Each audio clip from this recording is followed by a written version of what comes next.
Good morning. Good morning. Thank you so much for that beautiful music and for having me here today. It's great to be with our Unity family. Yeah. We are one. Yes. We might be in Raleigh, we might be in Greensboro, we might be in California. We might be in Puerto Rico, where I'm from. We are one. That's why I'm a Unity minister. I love Unity and I love the principles. And I love that affirmation that says, we constantly affirm there's only one presence and one power active in the universe and in our lives, God, the good, omnipotent. I run my life, or I try to run my life by that affirmation of truth, that the good always is, that God always is, that there's nothing to fear. When we know this is a friendly universe, that the default of everything is a higher good, some good that wants to come into expression. I've been blessed with many spiritual mentors in my life. And there's this Unity minister, Reverend Portia Jones. And I remember many years ago when she made this affirmation, I am always in the presence of God, and everything in my life is working for my highest good. We believe it. We know this is true. Especially when that what we're hoping for, or what we are expecting, and we are affirming, it's manifested. When we are affirming health and we get that physical healing, when our particular need is satisfied, when that job we're looking for happens, it's so easy to say, God is good. But there are times where instead of healing, we might get death. Instead of abundance, we might manifest scarcity. Maybe instead of that wonderful job, we face unemployment. Maybe when try to fix a marriage, it ends up in divorce. Maybe the fulfilling of a dream, something opposite happens. The question is, can we still hold on to that belief that there's only one presence and that it's all good? Why are we not manifesting? Is it that we don't have enough faith? Is it that we have not surrendered fully to the divine? We wonder what's going on, that God is not providing my good, that I'm seeking is not happening. And to explain this can be really complex. But I would like to just mention 3 points as how I have sort of like explained to myself. Sometimes our consciousness is not at the level that it needs to be for that manifestation to come through. Other times, the good is on its way. That particular miracle or manifestation we're looking for takes a little longer. And I always, when I talk about this, I like to use an example. I use the analogy of an avocado and a tomato. If you want to go out and plant a tomato tree or plant, you're going to take the seeds of a tomato, and the tomato will reap its fruit in 3 months, right? But an avocado, I don't know if you're aware, that when you plant the seed of an avocado, it takes 10 years for that first avocado to show up. Why? Because that's the nature of the avocado. Avocados take longer. Tomatoes take less, right? So there are circumstances in our lives that are like a tomato, that they just can be manifested. I go back into my life where I've been in Unity since my teenager years. I became a minister in the late 1990s, and I've been practicing, I had a business career and a spiritual career. And I've been practicing these principles, and sometimes I could manifest stuff like a tomato.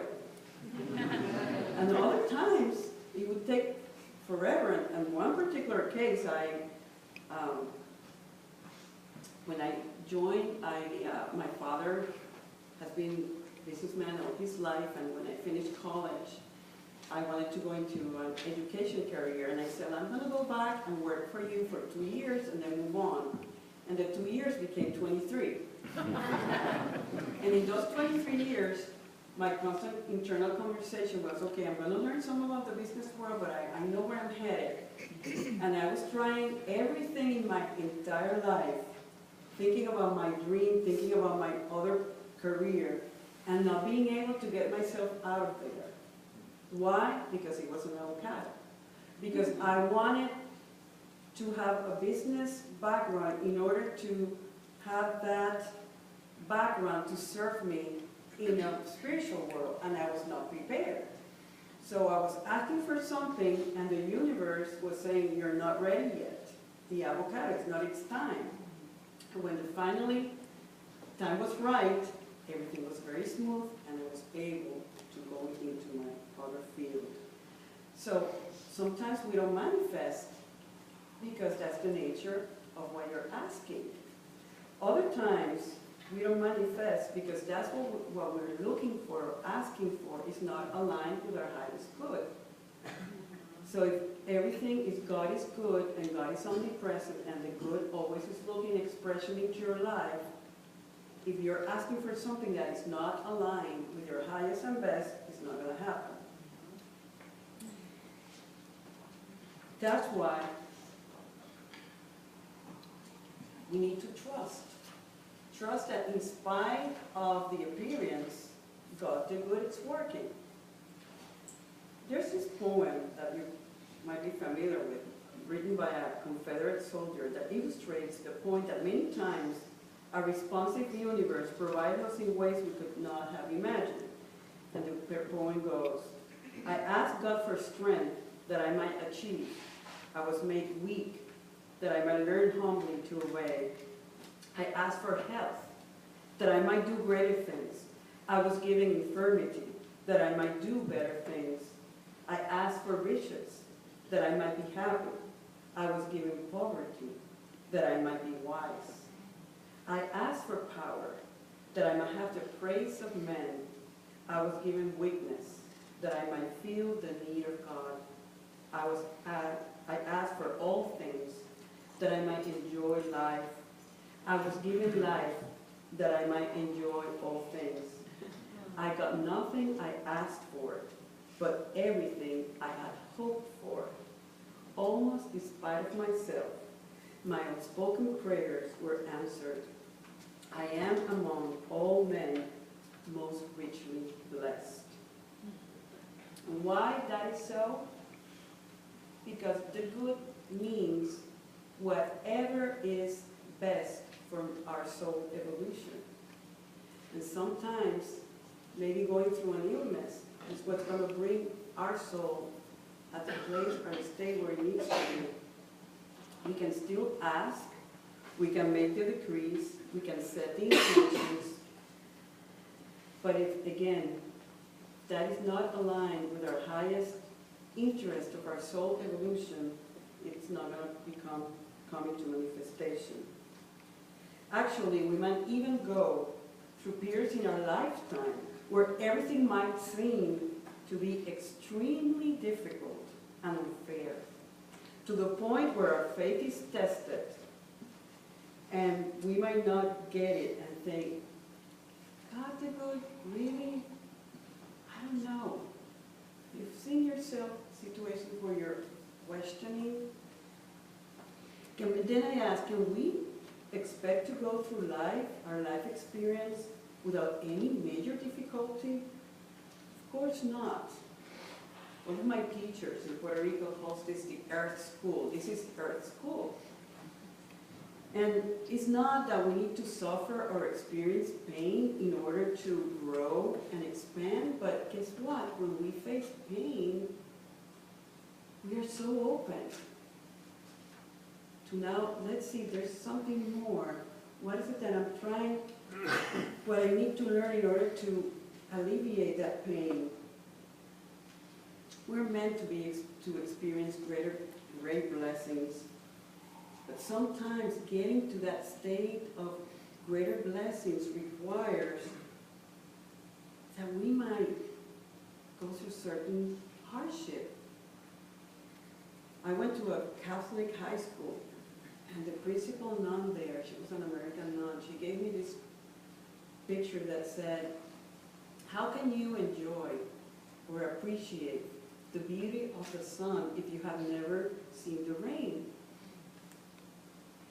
So sometimes the rainy days are important. Jesus in the Sermon of the Mount, you know that he does the Beatitudes. There's 8 verses, and many people believe that those 8 verses are the core Christian teaching. And there's great wisdom in those Beatitudes. And one of the most important or powerful ones is the one that says, "Blessed are those who are persecuted because of righteousness, for theirs is the kingdom of heaven." Many years ago, I read this book, Love Without End, by Glenda Green. I don't know if any of you are familiar with this book. But this is the story of an American portrait painter who finds herself painting in her own art studio and has a really powerful spiritual experience with Jesus. And the book is about her revelations or conversations with Jesus. And they're talking about this particular beatitude. And it is expressed to her that the persecution, the term persecution is not what we tend to think it is, which we think of persecution as an intentional harassment. But in Aramaic, it means suffering. The Creator does not want his or her creation to be afflicted with pain. But the Creator does yearn to have his creation know God in the full of existence. And then they bring in the story of Job that many of us have heard before. And I would like to summarize the story of Job. Job was a very wealthy man who was blessed with health, family, land, and position in the community. He respected the Sabbath and worshiped God. Then, for reasons known only to the Creator, Job's loyalty was tested. Job had been grateful for the material abundance with which he had been blessed, but the question was, would he be faithful to his Creator under conditions of extreme hardship? That was what caused my original reaction, she tells. I wanted to know what kind of insecure God will give a man everything and then take it away. Actually, I wasn't ready to comprehend the fullness of that powerful message. The story is more deeper than its superficial drama might suggest. But what I did not understand is that God was removing Job's limited attachments and dependencies on creature comforts in order to prepare him for having everything. In wealth and comfort, Job had only a part of God. Job was content with his bubble and was not looking for an expanded relationship with all of creation. Therefore, he was not expecting this twist of destiny, nor he was prepared to accept it gratefully. In the beginning, he tried prayers for redemption and confessions of sin in hopes that God would forgive whatever trespasses he had been committed. Nevertheless, the problems only became worse. Then he pursued understanding in hopes that there possibly could be a lesson in all of the hardships. Still, the problems became worse. He counseled his friends, yet nothing happened. Finally, in utter dejection, Job surrendered to the omnipotence, beauty, and vastness of the universe. He began to behold in awe and wondered the majesty of everything that is. Though through those sublime realizations, he came to accept the love of God in all things. As he stopped his judgments, the dreadful conditions ended. Then miraculously, the moment he accepted everything, everything was given to him. And I must share that when I read this, probably like 5 years ago, I had no idea I was being prepared for a similar experience.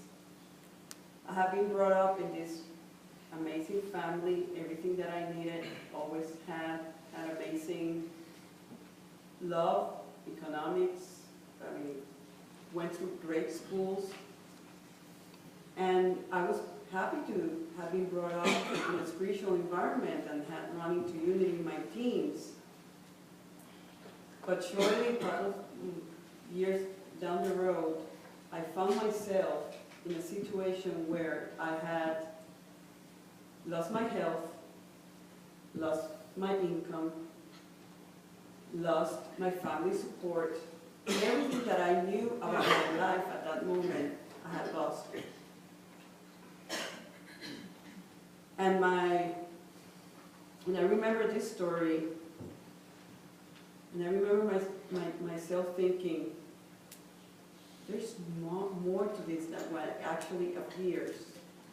And having been in unity for so long, there's this part of me that says, I'm going to really test these principles now. And, like a unity friend of mine told me, I told myself once, if these principles don't work, I quit being a minister. So I'm like, okay, I'm going to, just put into practices everything I have learned. And guess what? Yes, this is where I was able to heal from a serious cancer condition. The universe brought me over to North Carolina because of my health, but we just fell in love with this area and moved over here.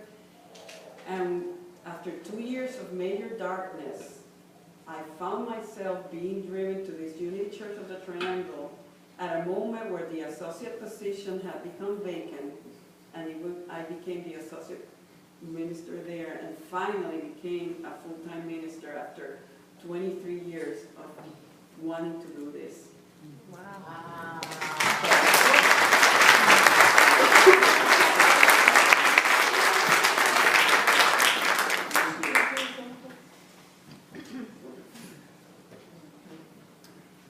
But it was the byproduct, something really hard, of a really dark moment. But like the attitude says, blessed are those who are persecuted, meaning those who face particular hardship at a moment in time for righteousness. What do they mean by righteousness? Through the right thinking, through the acknowledging of truth, through knowing there's only one presence and one power, always active, knowing that we're always in control because we can always control our mind. We don't necessarily can control what is happening out there, but we do have control about what we are thinking about what's happening out there. When we know there's only one presence and only one power and only love, we can transcend any suffering. We can see the situation differently. And you know what? The fear dissolves. And when you are not in a state of fear, you experience only oneness, only love. And this is heaven. We know in unity, we know that heaven is a state of consciousness where we feel so into that one presence and that oneness in spirit. So if we would rewrite that beatitude that I have here, blessed are those who face hardship sometimes, because through right thinking, knowing the love that I am, knowing that there's only love, there is a deeper connection to spirit, which is the kingdom of heaven, and thus true happiness. And my next slide, which I took from the book, this is what Glenda's portrait of Jesus was. And she had this affirmation that I love. Through love, you have power over any situation. It is the love. It is that connection with that power, that presence that is only love. We have power over everything. I would like to make that affirmation because I see that this is a really active group, so let's do that. Through love, I have power over any situation. Let's do it again. Through love, I have power over any situation. Jesus would tell in this revelation that, Glenda, that one who has known God only in a state of well-being has just known the smallest portion of the Creator. That's how I really felt. I had a relationship with Spirit, but it was not through that dark moment that I really found out that there was so much more. She says, one who must place conditions on how to receive God cannot receive God. One who can only know God in blissful and abundant experiences has no power for the rest of life. That's powerful. So it really prepares you to see life, particular challenging moments in a different light. Because when you are at that place, that's my other slide, when you are in that situation where the week that I was preparing for this talk, I was in a Duke office taking my kids, and I was waiting for like half an hour, and this is what my eyes had in front, and I said, this is how Spirit is just providing me with everything I need. So this is the message. When you're in a rut, when it seems too hard, when you feel like you're at the end of your rope, when you have fallen and you can't get up, remember that if you are in the gap, God always provides. You know what? Like, even at that deeper down place, you see the power of God working. And what happens? Your consciousness shifts. And your connection with Spirit becomes something more real, more like the practice part that we were talking today in the daily work. So the message is, regardless of whether you're going through some real hardship, or you have had it, I'm sure that if I ask everybody here, tell me your story, everybody has a story. Let's be grateful for the wisdom He has brought into our experience, for strengthening our faith in God the good, and allowing us to really experience the kingdom of heaven, which is a state of consciousness. Keep this in mind as you go forward. Record it in your subconscious. Everything is always happening. This is Romans 8:28. Everything is working for good for those who love us. Everything is always happening for a greater good. Even when your consciousness is not able to see it, like your song that I love, call me, I'll meet you, Spirit will meet you at the state of consciousness where you're at. Doesn't matter where we're at, that good, it's the default. It's always looking for expression.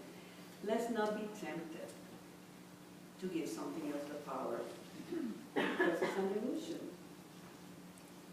Even if the manifestation doesn't show up at the time and the moment and the way you were expecting it to, trust the process. Enjoy the rain. Hold on to that idea that the sun is going to come back in such a way that you will be more grateful than ever for that sunny day. Thank you all for being